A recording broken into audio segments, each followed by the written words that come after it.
श्रीमद् भागवत महापुराण द्वितीय स्कंद अध्याय 10। श्रीमद् भागवत महापुराण द्वितीय स्कंद दशम अध्याय। भागवत के 10 लक्षण। श्री शुकदेव जी कहते हैं, परीक्षित, इस भागवत पुराण में सर्ग, विसर्ग, स्थान, पोषण, ऊती, मनवंतर, ईशानुक्था, निरोध, मुक्ति और आश्रय, इन 10 विषयों का वर्णन है।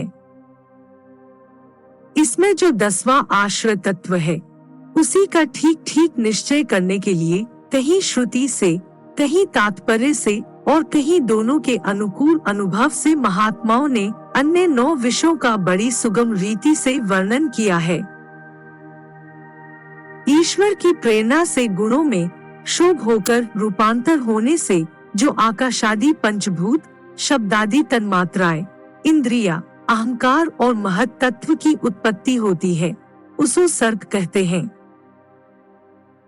उस विराट पुरुष से उत्पन्न ब्रह्मा जी के द्वारा जो विभिन्न चराचर सृष्टियों का निर्माण होता है, उसका नाम है विसर्ग। प्रतिपद नाश की ओर बढ़ने वाली सृष्टि को एक मर्यादा में स्थिर रखने से भगवान विष्णु की जो श्रेष्ठता सिद्ध होती है, उसका नाम स्थान है।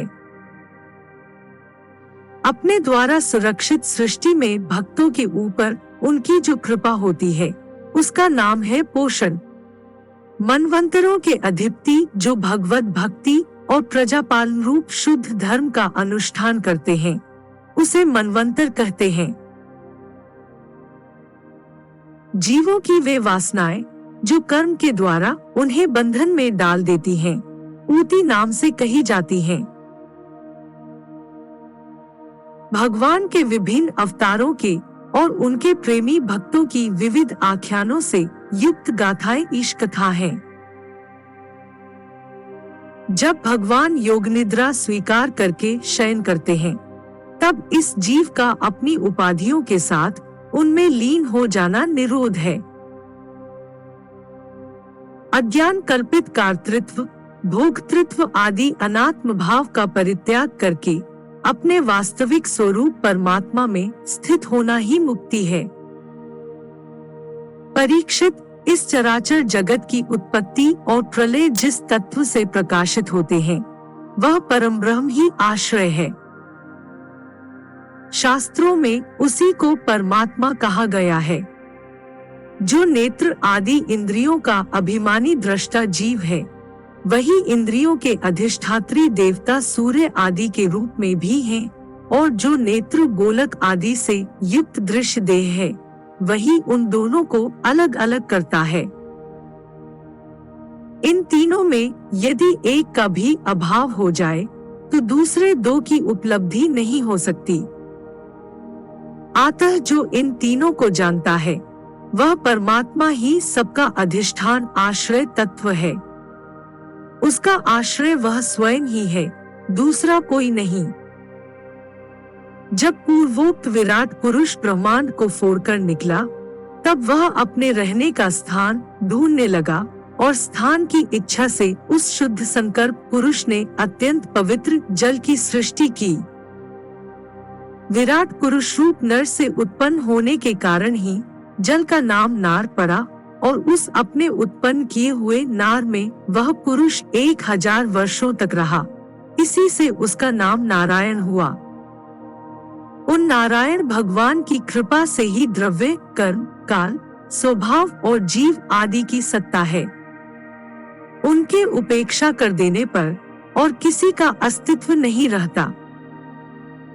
उन अद्वितीय भगवान नारायण ने योग निद्रा से जगकर अनेक होने की इच्छा की। तब अपनी माया से उन्होंने अखिल ब्रह्मांड के बीज स्वरूप सुवर्णमय वीर्य को 3 भागों में विभक्त कर दिया, अधिदैव, अध्यात्म और अधिभूत। परीक्षित, विराट पुरुष का एक ही वीर्य 3 भागों में कैसे विभक्त हुआ, सो सुनो।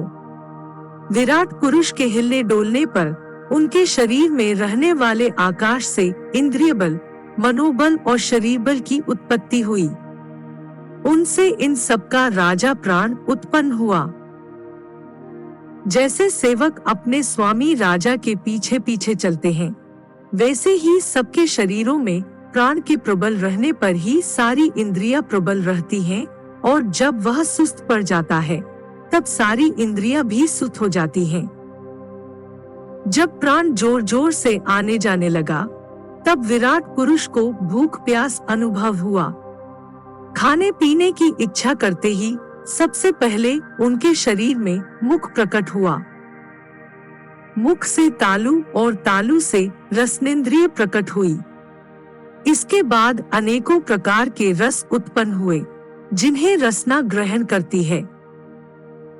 जब उनकी इच्छा बोलने की हुई, तब वाकिंद्रिय, उसके अधिष्ठात्री देवता अग्नि और उसका विषय बोलना, ये तीनों प्रकट हुए। इसके बाद बहुत दिनों तक उस जल में ही वे रुके रहे।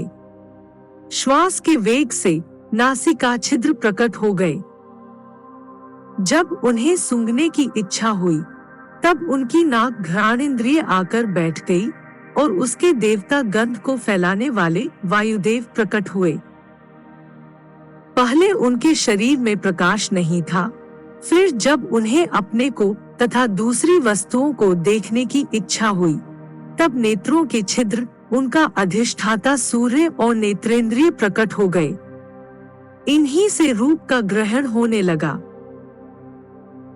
जब वेदरूप ऋषि विराट पुरुष को स्तुतियों के द्वारा जगाने लगे, तब उन्हें सुनने की इच्छा हुई। उसी समय कान, उनकी अधिष्ठात्री देवता दिशाएं और श्रोत्रेंद्रिय प्रकट हुई। इसी से शब्द सुनाई पड़ता है। जब उन्होंने वस्तुओं की कोमलता, कठिनता, हल्कापन, भारीपन, उष्णता और शीतलता आदि जाननी चाहिए, तब उनके शरीर में चर्म प्रकट हुआ। पृथ्वी में से जैसे वृक्ष निकल आते हैं, उसी प्रकार उस चर्म में रोए पैदा हुए और उसके भीतर बाहर रहने वाला वायु भी प्रकट हो गया। स्पर्श ग्रहण करने वाली त्वचा इंद्रिय भी साथ ही साथ शरीर में चारों ओर लिपट गई और उससे उन्हें स्पर्श का अनुभव होने लगा। जब उन्हें अनेकों प्रकार के कर्म करने की इच्छा हुई, तब उनके हाथ उगाए। उन हाथों में ग्रहण करने की शक्ति हस्तेंद्रिय तथा उसके अधिदेवता इंद्र प्रकट हुए और दोनों के आश्रय से होने वाला ग्रहण रूप कर्म भी प्रकट हो गया। जब उन्हें अभीष्ट स्थान पर जाने की इच्छा हुई, तब उनके शरीर में पैर उगाए। चरणों के साथ ही चरणेंद्रिय के अधिष्ठाता रूप में वहां स्वयं यज्ञ पुरुष भगवान विष्णु स्थित हो गए और उन्हीं में चलना रूप कर्म प्रकट हुआ। मनुष्य इसी चरणेंद्रिय से चलकर यज्ञ सामग्री एकत्र करते हैं। संतान, रति और स्वर्ग भोग की कामना होने पर विराट पुरुष के शरीर में लिंग की उत्पत्ति हुई। उसमें उपस्थेंद्रिय और प्रजापति देवता तथा इन दोनों के आश्रय रहने वाले काम सुख का आविर्भाव हुआ। जब उन्हें मल त्याग की इच्छा हुई, तब गुदा द्वार प्रकट हुआ। तत्पश्चात उसमें पायु इंद्रिय और मित्र देवता उत्पन्न हुए। उन्हीं दोनों के द्वारा मल त्याग की क्रिया संपन्न होती है। अपान मार्ग द्वारा एक शरीर से दूसरे शरीर में जाने की इच्छा होने पर नाभि द्वार प्रकट हुआ। उससे अपान और मृत्यु देवता प्रकट हुए। इन दोनों के आश्रय से ही प्राण और अपान का बिछो यानी मृत्यु होती है। जब विराट पुरुष को अन्न जल ग्रहण करने की इच्छा हुई, तब कोख, आते और नाड़ियां उत्पन्न हुई। 7 कुक्षी के देवता समुद्र, नाड़ियों के देवता नदियां एवं तुष्टि और पुष्टि, ये दोनों उनके आश्रित विषय उत्पन्न हुए। जब उन्होंने अपनी माया पर विचार करना चाहा, तब हृदय की उत्पत्ति हुई। उससे मनरूप इंद्रिय और मन से उसका देवता चंद्रमा तथा विषय, कामना और संकल्प प्रकट हुए। विराट पुरुष के शरीर में पृथ्वी, जल और तेज से 7 धातुएं प्रकट हुई। त्वचा, चर्म, मांस, रुधिर, मेद, मज्जा और अस्थि। इसी प्रकार आकाश, जल और वायु से प्राणों की उत्पत्ति हुई। श्रोत्रादि सब इंद्रियां शब्दादि विषयों को ग्रहण करने वाली हैं। वे विषय अहंकार से उत्पन्न हुए हैं।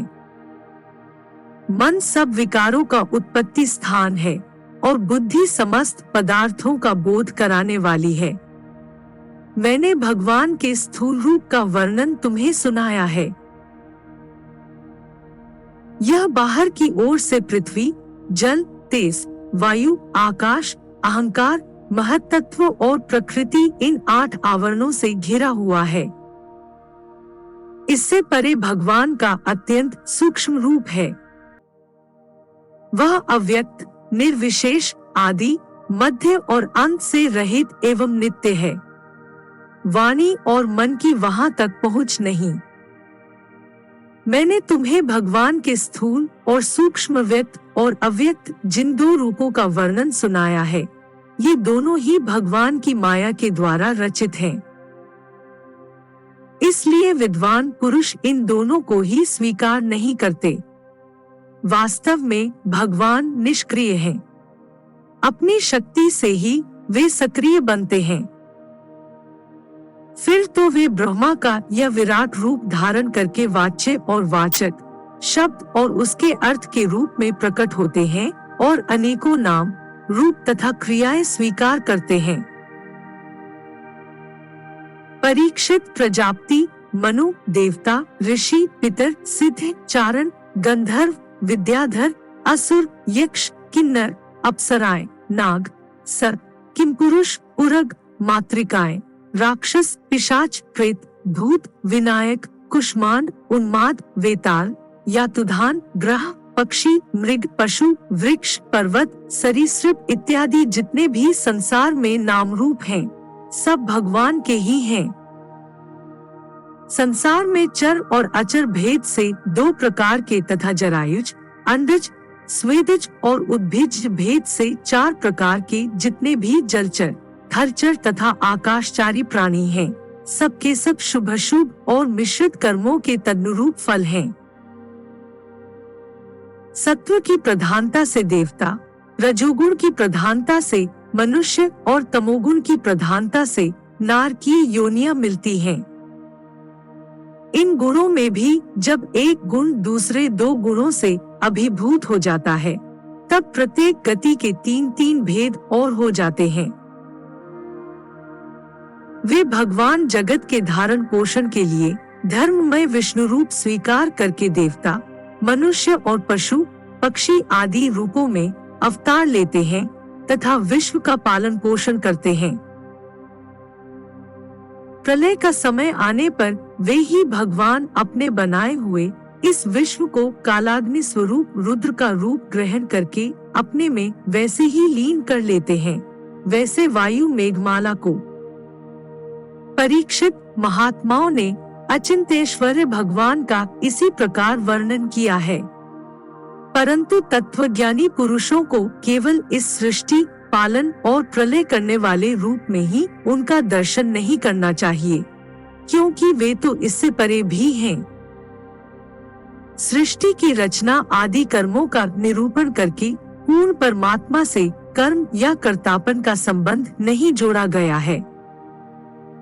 वह तो माया से आरोपित होने के कारण कर्तृत्व का निषेध करने के लिए ही है। यह मैंने ब्रह्मा जी के महाकल्प का अवान्तर कल्पों के साथ वर्णन किया है। सब कल्पों में सृष्टि क्रम एक सा ही है।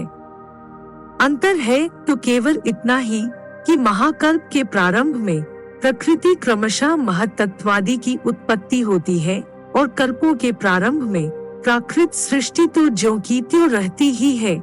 चराचर प्राणियों की वैकृत सृष्टि नवीन रूप से होती है। परीक्षित, काल का परिमाण, कल्प और उसके अंतर्गत मनवंतरों का वर्णन आगे चलकर करेंगे। अब तुम पाद्म कल्प का वर्णन सावधान होकर सुनो।